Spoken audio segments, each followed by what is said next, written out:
Internetda chiqib olib qarilayotgan ayollarni aksari ajrash, qutulasan degan maslahatning zo'rini berishyapti. Hali ko'ziga ko'rsatib qo'yamiz. Hozir kim kimga yalinadi? Biz erkak ham ayol ham baribir odam-ku deymiz, lekin aslida unday emas. Assalomu alaykum aziz tinglovchim. Avvallari yosh oilalar loyqaydigan bo'lsa, ya'ni yoshlar o'rtasida, kelin-kuyov o'rtasida notinchlik, kelishmovchilik bo'ladigan bo'lsa, bu narsa albatta kattalarga aytilardi va kattalar yoshlarga, xosatan kelinga sabr qilishni, vaqti kelib hammasi yaxshi bo'lishini aytishardi va shunday bo'lardi ham. Yana oilalar tinib tinchib ketishardi, ketma-ket farzandlar tug'ilardi. Yana oilada xursandchiliklar davom etardi. Hozir hammasi o'zgardi. Yoshlar avvalo kattalardan maslahat so'ramas bo'lishdi. Ular internetdan, YouTubedan o'zlari xohlagan maslahatlarni oladigan bo'lishdi. Internetda chiqib olib qarilayotgan ayollarni aksari ajrash, qutulasan degan maslahatning zo'rini berishyapti. Menga o'xshab maza qilib yurasan, deyapti. Mana yuribman, hech kimdan ruxsat ham so'ramayman, xohlagan joyimga boraman, topishim o'zimga yetarli deyishyapti. Bunday roliklarga ishongan laqmalar kiprigini qoqmasdan ajrashib ketyapti. Haqiqiy xorlik ana undan keyin boshlanyapti. Eng qizig'i, internetdan emas, yaqin insonlaridan, qavm qarindoshlaridan maslahat so'raganlarda ham mana shunday maslahatlar berishyapti. Internetdan yaxshi maslahat berishmayapti. Hali ko'ziga ko'rsatib qo'yamiz. Hali bu kuyov bizning sog'lig'imizga kir yuvmabdi. Hali qudalarni shunday yalintiramizki deyishyapti. Hozir kim kimga yalinadi? Hozir hech kimga yalinmaydi. Hamma bir-birini ko'ziga ko'rsatib qo'ymoqchi bo'ladi. Hamma kibr otiga mingan. Avvallari ma'nili insonlar o'rtaga qo'shilishardi. Avvallari tog'a xolalar, amma amakilar o'rtaga qo'shilishardi. O'rtadagi yoshlarni haqqiga doir xayrlar qilishardi. Kattalar aralashib murosai madora qilishardi. Yoshlarni yarashtirib qo'yishardi. Hozir esa unday emas. Hozir hamma o'zi bilan o'zi ovora. Hech kimni bir-biri bilan ishi yo'q. Keling, shu o'rinda oilalar qanday qilib ajrashish yoqasiga kelib qoladi? Nima uchun yoshlar ajrashadi? Yosh oilalar nima uchun ajrashish yoqasiga kelib qoladi? Shu haqida gaplashaylik. Avvalo, erkak va ayol bu ikki galaktika. Ular mutlaqo boshqa sayyoralar. Biz erkak ham ayol ham baribir odam-ku deymiz, lekin aslida unday emas. Ularni talab va ehtiyojlari mutlaqo boshqa. Ularning hayotga qarashlari, hayotdan kutadigan narsalari umuman boshqa narsalar.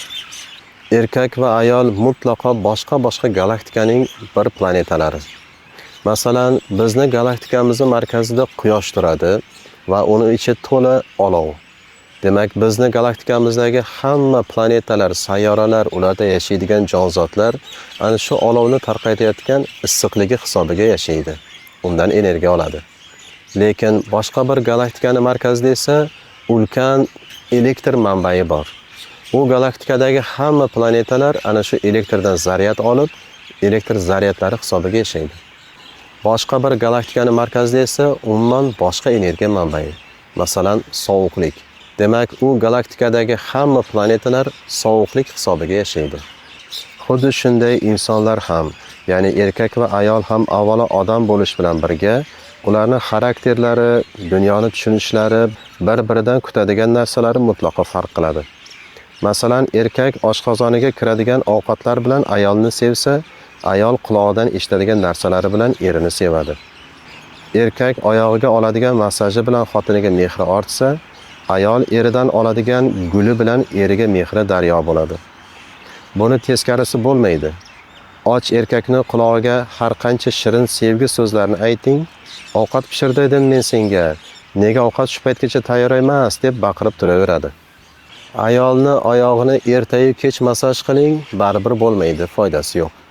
Qachon siz ham boshqa erkaklarga o'xshab menga gul sovg'a qilasiz deb turaveradi. Ya'ni maymunga banan kerak. Lekin oilalar mana shu narsalarni tushunib yetgunlaricha, bir-birlarining xarakterlari, bir-birlarini nimalardan energiya olishlari, erkak va ayolning nimalarni xohlashlarini tushunib yetgunlaricha vaqt o'tib ketadi. Bu vaqtda esa oilalarda biroz loyqash bo'ladi. Mana shu loyqash davrida bir-birlarini tushunib, bir-birlarining ehtiyojlarini tushunib olgunlaricha ozgina munosabatlarga dars ham ketadi. Demak, yosh oilalarda munosabatning loyqashiga asli sabablar mana shular. Ya'ni erkak va ayol bir-birlariga nima kerakligini tushunmasliklarida. Masalan, ayol erim bila turib menga gul sovg'a qilmayapti deb o'ylaydi. Agar erkak bilsaydi, bitta gul bilan shuncha masala, shuncha muammo hal bo'lib ketishini bir emas 10 ta gul sovg'a qilgan bo'lardi. Er esa meni qornim ochligida menga hech narsa yoqmasligini bila turib, ustimdan kulib masxara qilyapti xotinim deb o'ylaydi. Bila turib menga shirin ovqatlar pishirib bermayapti, sho'r ovqatlar pishiryapti, ovqatlarni vaqtida tayyorlab bermayapti. U bila turib meni ustimdan masxara qilib kulyapti deb o'ylaydi. Har ikkala tarafni ham muammosi mana shunda. U bila turib menga mana shu ishni qilib bermayapti deydi. Demak, xotin ajrashib ketishini ko'p sabablardan biri bu bir-birini ehtiyojlarini tushunmaslik. Ikkinchi sabab esa ayolning bo'sh vaqtini ko'pligi. Bekorchidan xudo bezor. Ko'pincha ayollar uyda bo'sh vaqti ko'p bo'lganidan ham oilada urush janjal kelib chiqadi. Chunki inson bo'sh qolganda zerikadi va natijada har xil bemaza o'y-fikrlar keladi va ulardan ba'zilarini hayotiga tatbiq qila boshlaydi. Shuning uchun ba'zi oilalar buni o'z vaqtida anglab yetyapti va xotinini ayollarga xos ish va kasb bilan ta'minlashyapti.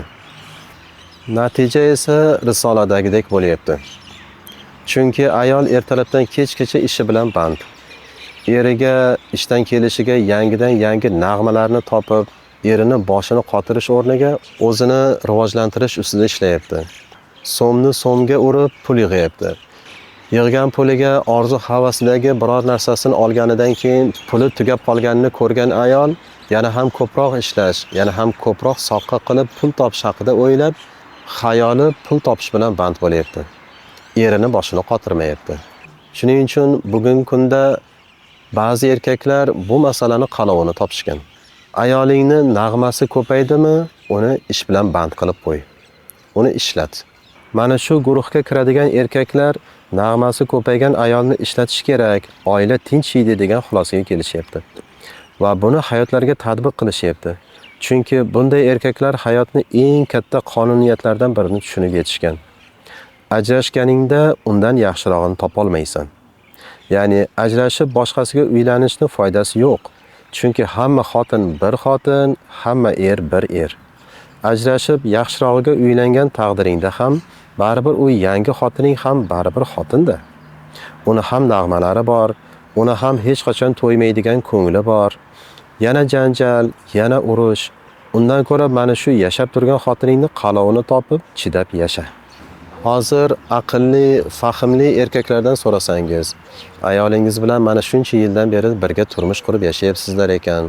Xulosangiz nima deydigan bo'lsangiz, har qanday ish qilsang ham, har qancha muomalasini qilsang ham xotiningdan yomonlik, javr kelaveradigan bo'lsa, unda birdan-bir yo'ling ana shu xotinga sabr qilib, eson-omon iymoningni saqlab o'lib olish deb javob berishadi.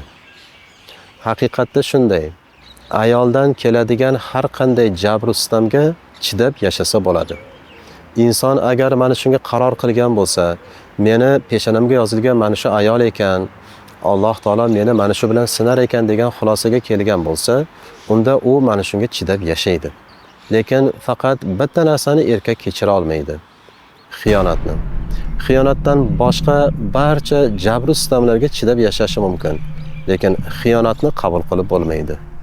Eng asosiysi ayoling senga xiyonat qilmasa bo'ldi. Qolganiga chidash mumkin.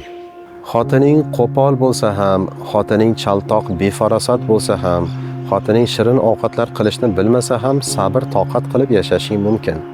Lekin xiyonatga sabr toqat qilib yashay olmaysan. O'zi savol tug'iladi. Ayollar nega shunchalik pastkashliklarga boradi? Chunki iymon sust. Allohga bo'lgan iymoni to'la shakllanmagan. 5 mahal namoz o'qisam bo'ldi, men musulmonchiligimni to'la to'kis amalga oshiryapman deb o'ylaydi. Ya'ni musulmonchilikni 5 mahal ibodatda deb tushunib qolgan. Aslida musulmonchilik ana shu ibodatdan hosil bo'lgan axloqni, odobni, nurni hayotiga tatbiq qilishda deb o'ylamaydi. ya'ni 5 mahal ibodatdan boshqa paytda bemalol ko'ngilga kelganini qilish mumkin deb o'ylab qolgan. O'ziga bir buzuq falsafani topib oladida, ana shu buzuq falsafani qurboni bo'lib yashab yuraveradi. O'zini rivojlantirmaydi, kitob o'qimaydi, ilmini oshirmaydi. Kitob o'qimagandan keyin kim nima desa, ana o'sha yo'lga yo'rg'alab ketaveradi. Allohga bo'lgan iymoni ilm bilan asoslanmagan. Allohga bo'lgan iymon ilm bilan asoslanmas ekan, u haqiqiy iymon bo'lmaydi. Unday inson birinchi to'siqdayoq qoqiladi va chapga yurishni boshlaydi. Inson bu dunyoda yashar ekan, har bir kuni kitob o'qish bilan, yangi ilmlar bilan boyinish bilan o'tish kerak. Shunda Hazrati Ali roziyallohu anhu aytganlaridek, bugungi kuni kechagi kunidan yaxshiroq bo'ladi. Erkak bo'lsin, ayol bo'lsin, lekin kitob o'qimaydigan bo'lsa, unda bu inson yaratuvchisidan uziladi. Yaratuvchisidan uzilgan odamning boshiga har narsa keladi. Hayoti izdan chiqadi. Kitob insonning ustozi, ustozi yo'qni ustozi shayton deyishadi. Kitob o'qimaydigan odamni shayton xohlagan yo'riga yurg'izadi, xohlagan ishini qildiradi. Fatima onamiz roziyallohu anhoga jannat ayollarining sayyidasi degan maqom berilgan. Bu maqom bu ayolga qanday berilgan? Ma'lumki, payg'ambarimiz sollallohu alayhi vasallamning amakivachchalari Ali roziyallohu anhudan sovchi keladi. Fatima onamizni so'raydilar. Ana o'shanda Fatima onamiz roziyallohu anha mahrga nima ekan yo Rasululloh deb so'raydilar. 180 tilla, 90 tillasiga dasturxon yozib to'y qilamiz, 90 tillasi sizga deydilar. Shunda mahrga rozi emasman deydilar Fatima roziyallohu anha. Hamma hayron bo'ladi. Shunda osmondan Jabroil alayhissalom tushadilarda, Alloh taolo mahriga qizingizni jannat bilan siylaydigan bo'ldi, jannatni nasib qiladigan bo'ldi deydilar. Shunda Fatima roziyallohu anha bu xabarni eshitgandan keyin yana o'sha gapni aytadilar. Mahrga rozi emasman deydilar. Hamma hayron, hamma lol. Axir insonni bu dunyoda yashashdan eng oliy maqsadi ham shu emasmi? Allohning jannatiga amallab erishib olish.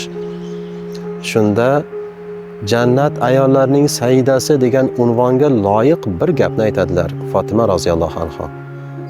Sizni ummatingizdan eng oxirgi ayol jannatga kirmaguncha men mahrga rozi emasman deydilar. Mana shundan keyin payg'ambarimiz sollallohu alayhi vasallamning qizlari Fatima roziyallohu anhoga jannat ayollarining sayyidasi, ulug'i degan unvon berilgan. Mahriga shafaat so'ragan. O'zini emas, o'zgalarni o'ylagan. Hozirgilar mahrga faqat boylik so'raydi. Hattoki o'zini jannatdan ham so'ramas bo'lishdi. Hozir deganda ayollar bir qop pulni tushunishyapti. Jannatga kirishiga sababchi bo'ladigan insonni emas. Mana shu insonni xizmatini qilib, oxirida roziligini olib olamanda, keyin erini rozi qilgan bir banda sifatida yorug' yuz bilan jannatga kiraman degan o'y, xayol, maqsad kamdan kam ayollarimizda bor hozir. Deganda bu dunyodagi moddiy hoyu havaslarni amalga oshirib, mol dunyoga ko'mib tashlaydigan bir vosita ko'radigan bo'lishdi.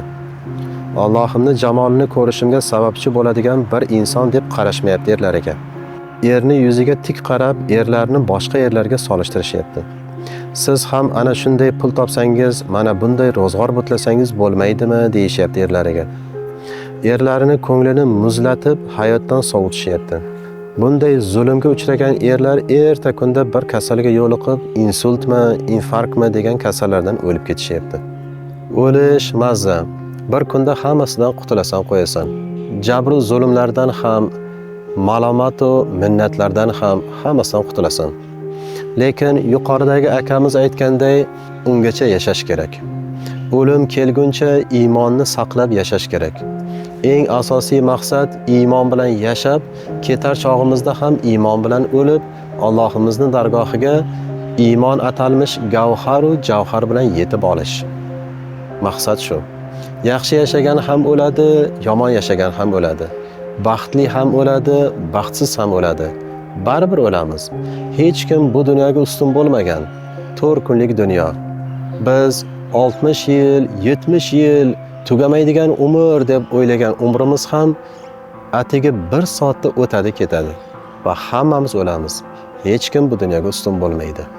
Baribir bir kun o'lamiz, lekin ungacha sabr toqat bilan yashashimiz kerak. Hayot shunaqa, shunday bo'lib kelgan, shunday bo'lib boraveradi. Alloh barchamizga qalbi Allohga bog'langan turmush o'rtoq bersin. Turmush o'rtog'imiz yomon bo'lsa duo qilaylik. Avvalo o'zimizni qalbimizni yaratgan egam isloh qilsin. Qolaversa turmush o'rtog'imizga insof bersin. Tokim xotin bir-birimizga mehr muhabbat bilan yashaylik. Ajrashishga o'xshagan, xotin sudlashib yurishga o'xshagan shaytoniy amallardan mehribon Allohim o'zi uzoq qilsin. Bir daqiqa ham iblisi layinga bizni topshirib qo'ymasin. Roligim sizga manzur bo'lgan bo'lsa, like va obuna tugmasini bosishni unutmang. Shunda keyingi yangi roligimni birinchilardan bo'lib siz ko'rasiz. Kanalimga kirib, avval yuklagan yuzlab boshqa roliklarimni ham ko'ring. Boshqalarga ham ilining, ularga ham yuborib qo'ying. Keyingi roliklarimda uchrashguncha xayr, omon bo'ling azizlar.